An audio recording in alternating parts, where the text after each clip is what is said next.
l'Assemblée des communautés de France, la DCF, propose une série de tutoriels pour accompagner les intercommunalités sur les sujets qui se posent à elles dans un contexte de nombreuses évolutions, tant en milieu urbain que rural. Et ces vidéos sont réalisées en partenariat avec le cabinet Landau et Associés et les moyens d'Idéal Connaissance. Chaque vidéo a vocation à traiter un point particulier et cette vidéo est consacrée à la compétence de gestion des milieux aquatiques et de prévention des inondations, également appelée GEMAPI.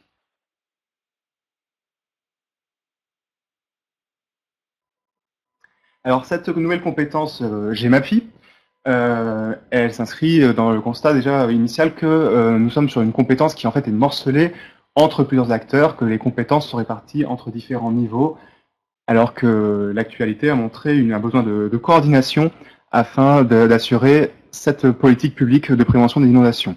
On est donc sur un accompagnement, un renforcement de cette politique publique avec le choix du législateur de redistribuer les rôles, notamment en favorisant le niveau intercommunal des communautés et métropoles, dans un contexte où ces dernières voient leurs compétences également être confortées dans l'intégralité du cycle de l'eau. Le petit cycle de l'eau, on est sur un transfert progressif de compétences au niveau intercommunal. Alors, comme toutes les compétences qui sont les compétences des communautés, ce sont des compétences qui figurent au sein des compétences des communes, mais qui se trouvent transférées automatiquement aux communautés métropoles.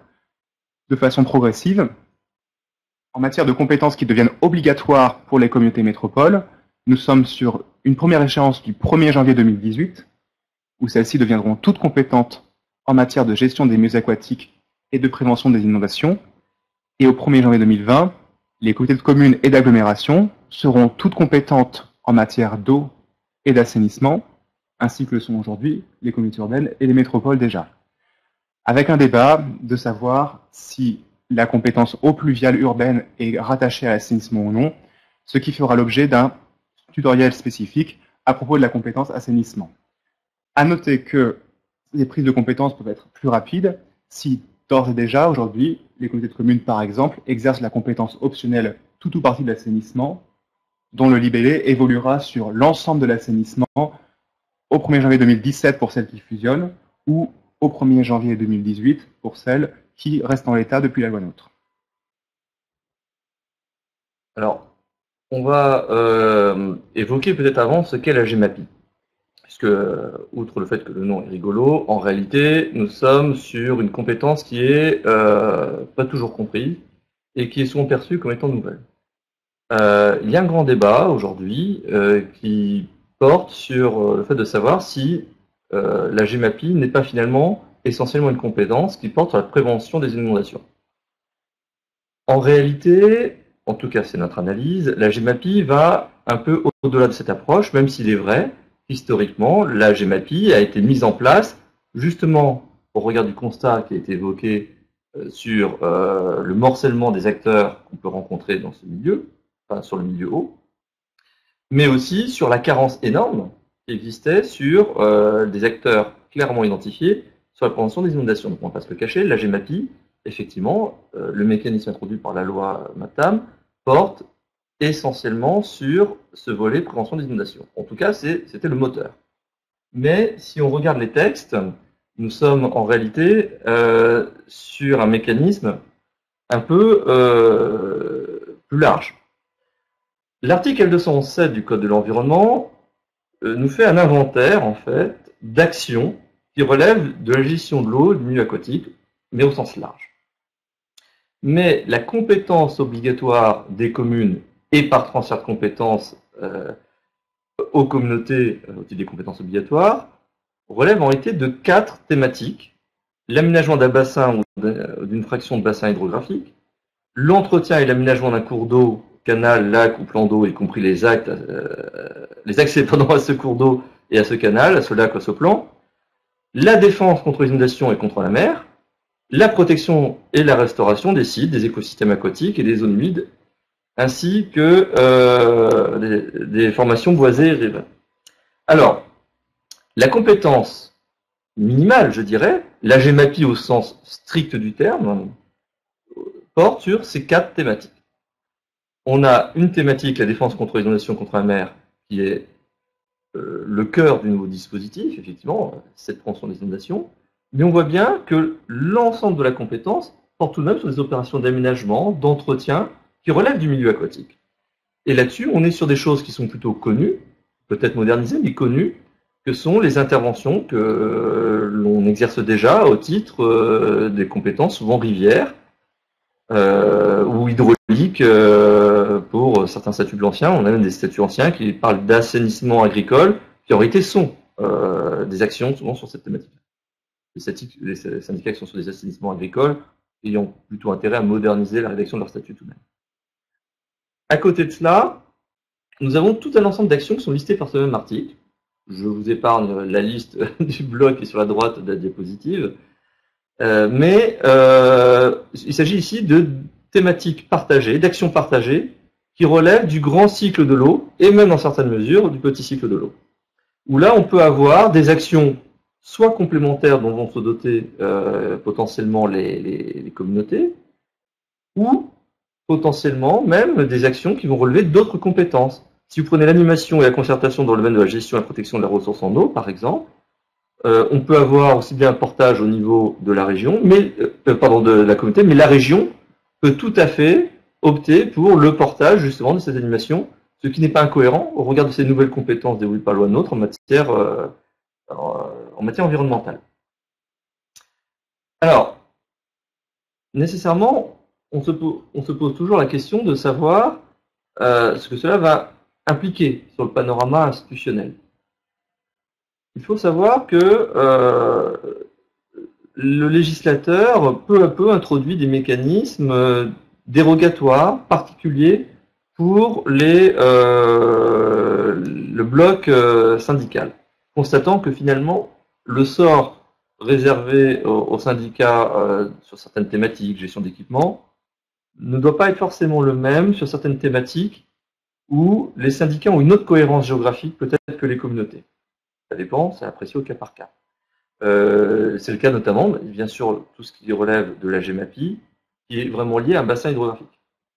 Alors, la loi a prévu, en la matière, que les syndicats qui se retrouvent à cheval sur plusieurs périmètres communautaires, donc au moins 2 communautés, seront maintenus dès lors qu'ils ont des compétences qui relèvent de la GEMAPI. Ce qui pose nécessairement la question, par contre, pour ces syndicats, d'être en mesure de s'organiser, peut-être d'évoluer, de fusionner. On voit beaucoup de syndicats qui sont dans cette logique-là à l'heure actuelle, à l'échelle d'un sous-bassin, par exemple, et peut-être aussi d'actualiser les statuts pour être certain de bénéficier en cascade de l'enchaînement du transfert de compétences, commune à communauté, communauté à syndicat. Alors,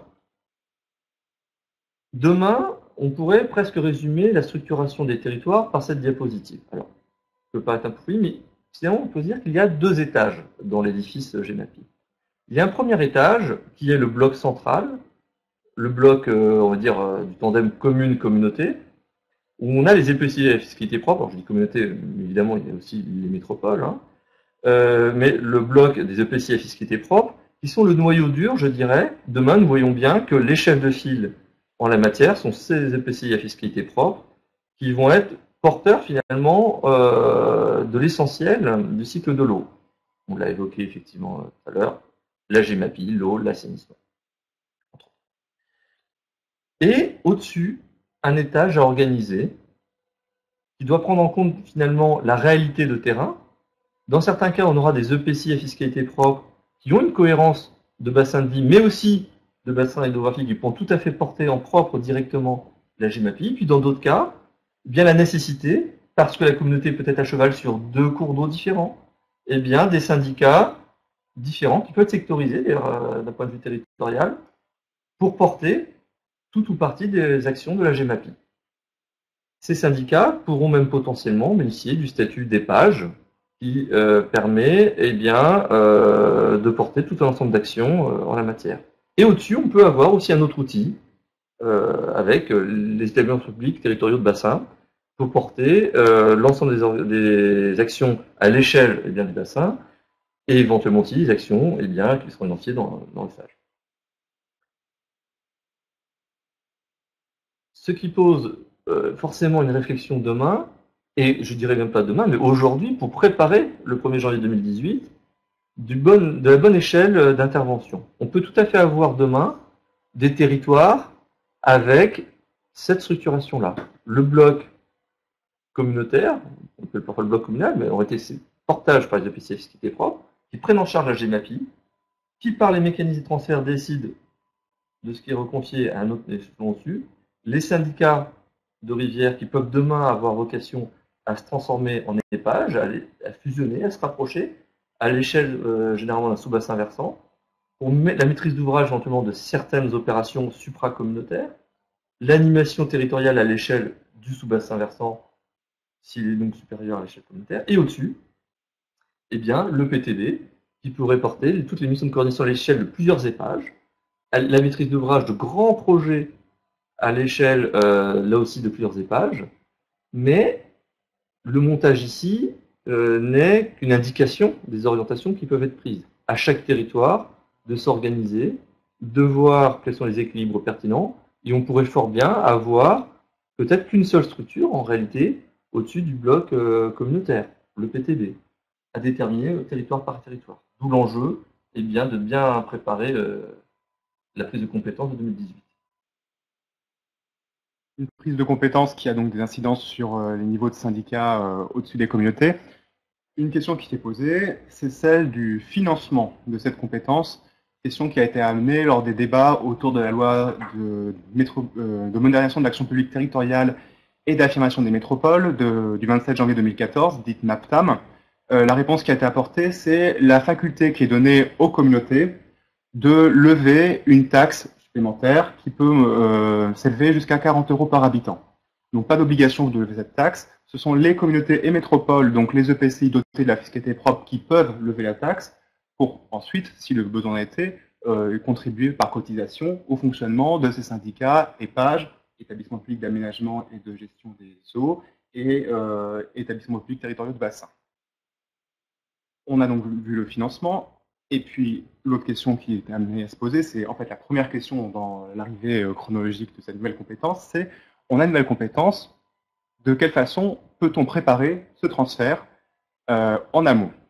Alors, auparavant, on a vu ce transfert de compétences va s'articuler avec les syndicats préexistants, notamment également eu égard à l'évolution de la carte intercommunale, des fusions de communautés, des évolutions de périmètre qui vont interroger le périmètre de ces syndicats. Ces syndicats existent, certains sont en train de se transformer en EPAGE et EPTB. Il y a donc une utilité à s'interroger sur cette question pour notamment les réorganiser en termes de compétences sur ces aspects-là.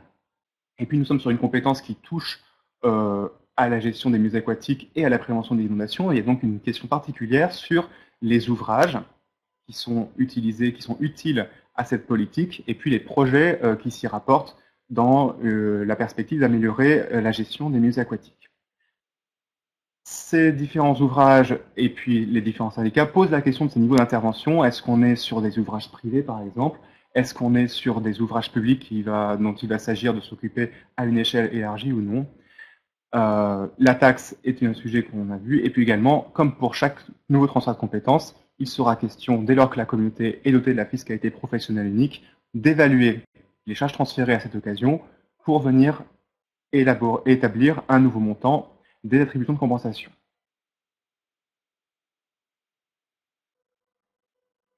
C'est un domaine qui est marqué par différentes sources qui vous sont rappelées ici et que vous pourrez consulter au besoin. Des sources qui sont tant rattachées au Code de l'environnement pour l'aspect vraiment de prévention des inondations et le contenu de la compétence que sur le Code général des collectivités pour l'articulation des transferts de compétences. Différentes précisions ont été apportées par décret, notamment au décret DIG, qui vise à apporter des précisions dans l'optique du transfert de compétences obligatoire aux intercommunalités et autres arrêtés circulaires qui pourront être utiles pour appréhender cette nouvelle compétence. D'autres tutoriels peuvent être consultés, donc le tutoriel de l'ADCF réalisé en partenariat avec le cabinet Landau et Associés et Ideal Connaissances, tant sur des compétences sectorielles comme la GEMAPI, eau, assainissement par exemple, petite enfance, ou sur des évolutions de périmètre, Comme on l'a vu, elles auront des incidences également sur les syndicats qui portent ces compétences et sur les questions de gouvernance qui se posent à l'occasion de ces compétences de ces évolutions de périmètre.